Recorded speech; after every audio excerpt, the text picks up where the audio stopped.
तो हमारे पार्लियामेंट के अंदर 43% पॉलिटिशियंस ऐसे हैं जिनके ऊपर क्रिमिनल चार्जेस हैं, और उसमें से 29% ऐसे हैं जिनके ऊपर मर्डर, रेप, फिरौती, ये सारे चार्जेस हैं। और ऐसा नहीं है कि खाली एमपीज ही हैं, हमारे एमएलए भी इसमें पीछे नहीं है।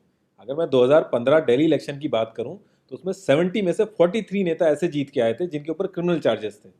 और अगर करंट की बात करें तो 37 एमएलए ऐसे हैं जिनके ऊपर क्रिमिनल चार्जेस हैं। और ये ऐसा नहीं है कि किसी ने आरोप लगा दिया या एफआईआर है, ये वो चार्जेस हैं जो सुप्रीम कोर्ट के अंदर फ्रेम हो चुके हैं। मतलब पुलिस गई है वहां पे, उसको एविडेंस कंफर्म हुए हैं, आई विटनेसेस मिले हैं, ये वो चार्जेस हैं। ये प्रॉब्लम तो बहुत ही छोटी सी है कि पार्टीज क्रिमिनल्स को टिकट ना दें और लोग क्रिमिनल्स को वोट ना दें, लेकिन इस छोटी सी प्रॉब्लम के लिए 1999 से लड़ाई चल रही है और अभी तक इसका सोल्यूशन नहीं हुआ है।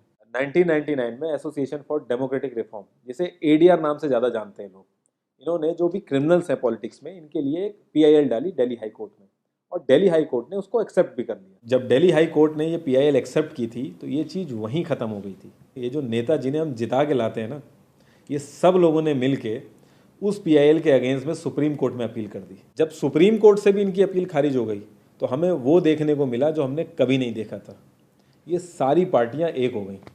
जब हमारे देश की सिक्योरिटी की बात आती है, उरी अटैक हो गया, बालाकोट हो गया, या हमले वाली सिचुएशन बनती है, तब भी ये पार्टियां एक नहीं होती। लेकिन इस चीज़ के लिए ये सारी पार्टियां एक हो गई थी, और ये सारी चीज़ें एक ही जगह आके फंस जाती हैं। इंडिया के कानून के हिसाब से जब तक किसी भी आदमी के ऊपर फाइनल जजमेंट नहीं आता तब तक वो बेकसूर है, और उसी चीज़ का फ़ायदा उठता है। अगर कोई आईएएस पीसीएस की तैयारी कर रहा है और उसके ऊपर क्रिमिनल चार्जेस हैं तो उसे ऑफर लेटर नहीं मिलेगा।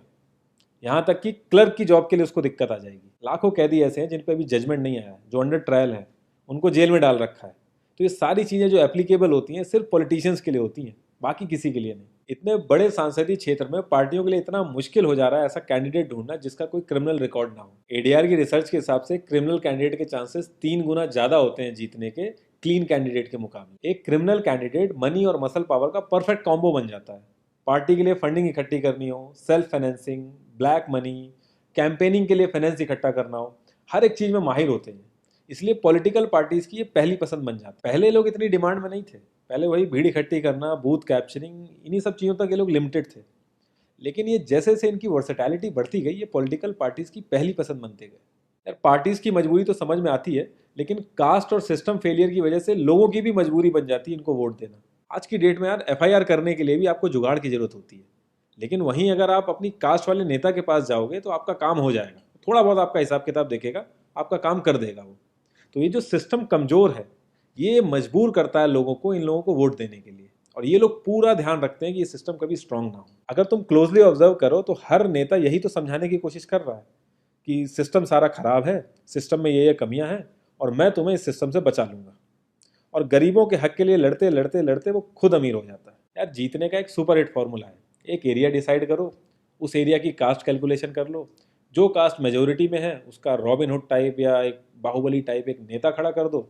जो सिस्टम काम नहीं कर पा रहा है वो काम तुम करने लगो, लोग तुम्हें वोट देने लगेंगे। इन केस अगर कोई ज़्यादा होशियार बन रहा है या लोगों में ज़्यादा समझ आ गई है तो एक छोटा सा दंगा करा दो, लोगों की मजबूरी बन जाएगा तुम्हें वोट करना। Centre for media studies CMS, इसके हिसाब से लास्ट लोकसभा जो 2019 का था उसमें 50,000 करोड़ से भी ज़्यादा पैसा इन्वॉल्व था।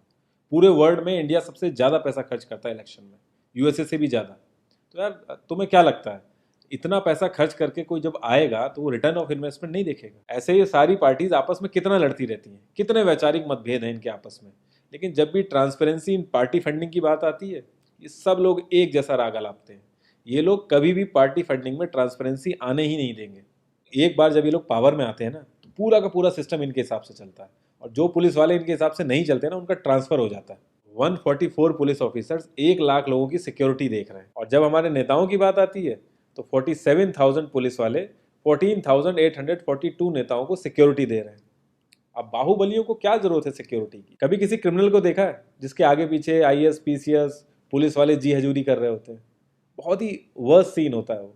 हर साल रिपोर्ट्स आती हैं कि 75% से भी ज़्यादा लोगों को पुलिस पे भरोसा ही नहीं है। इंडिया एक इकलौती ऐसी जगह है जहाँ पे पुलिस को देख के इंसान सेफ फील करने की बजाय डरता है। एक 15 साल के बच्चे तक को पता है कि आईपीएल में सट्टा लगाने के लिए किसके पास जाना है, लेकिन हमारी पुलिस को नहीं पता। और ये सारा सिस्टम, ये जो वीक सिस्टम है, हमारे नेताओं को बहुत सूट करता है, क्योंकि जिस दिन ये स्ट्रांग हो गया तो इन सब की दुकानें बंद हो जाएंगी। इंडिया की 65% आबादी 35 की एज से नीचे है, जो हमारा लोकसभा है उसकी एवरेज एज है 54 और राज्यसभा की एज 63.5 है। एक दो केस अगर छोड़ दें तो आम आदमी के लिए पॉलिटिक्स में घुसने का रास्ता नहीं है। अगर आप गूगल पे सर्च करोगे ना टॉप 10 यंग पॉलिटिशियंस, तो एक भी नाम उसमें ऐसा नहीं होगा जिसका कोई फैमिली से पॉलिटिकल कनेक्शन ना हो। आज़ादी के बाद से 0.5% से भी कम पॉलिटिशियंस ने अपने बच्चों को आर्मी में भेजा है। वहाँ नहीं भेजते ये लोग। हम लोग इनसे मैनिफेस्टो में डिमांड ही कहाँ करते हैं। हम तो बस रिलीजियस मुद्दे देखते हैं मैनिफेस्टो में और खुश हो जाते हैं। इंडिया ने ब्रिटिश पार्लियामेंट्री सिस्टम अडेप्ट किया और उसमें एक बहुत ही इंपॉर्टेंट चीज़ है शेडो कैबिनेट, वो हमने छोड़ दी।